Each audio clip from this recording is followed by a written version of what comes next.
প্রত্যেক বছরের মতন দোল পূর্ণিমা উপলক্ষে বাড়িতে ছিল নারায়ণ পুজো, কিন্তু এবারে তো ঋশান্তের প্রথম পুজো। আর দেখো ঋশান্ত কিন্তু ঠাকুর ঘরে অলরেডি চলে এসেছে, ও ঠাম্মির কোলে বসে আছে। ও না একভাবে ঠাকুরের দিকেই তাকিয়েছিল।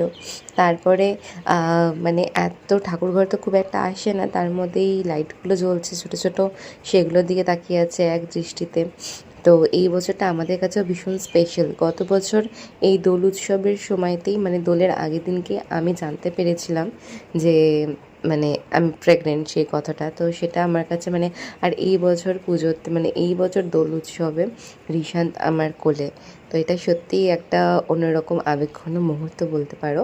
আর এখানে দেখো মহারাজ ঘুমিয়ে পড়েছে কান্নাকাটি করে। যখনই বাড়িতে কোনো অনুষ্ঠান থাকে বা কিছু থাকে না, ও কেন জানি না একটুখানি ঘুমিয়ে পড়ে, ঘ্যান ঘ্যান করে। যাই হোক, ঘুমিয়ে নিই, কোনো ব্যাপার না। আর এখানে বাবা পোগোকে একটু জল খাওয়াচ্ছিল, যা গরম পড়েছে আর পুজো রয়েছে, তাই জন্য পোগোকে এখন এইদিকে রাখা হয়েছে।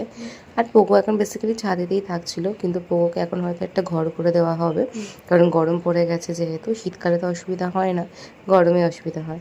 এই দেখো টমেটো হয়ে গেছে আমার পুচকুসোনা। আর এখানে হচ্ছে ওর দাদা শুভম, ও কিন্তু জেগেই ছিল। তারপরে একটু বড়দেরকে আবির দিয়ে নমস্কার করলাম। স্যার এখন ব্রেকফাস্ট করছেন। পুজো দেখা হয়ে গেছে, একটু আবির খেলেছে ঘুমিয়ে ঘুমিয়ে। এরপর একটুখানি ফটোশ্যুট হবে। স্যার এবার রেডি হতে হবে, আপনার শর্ট রেডি হচ্ছে, ফটোশ্যুট। খেয়ে নিন একটু তাড়াতাড়ি। কত বোঝে, বোঝদার পাবলিক।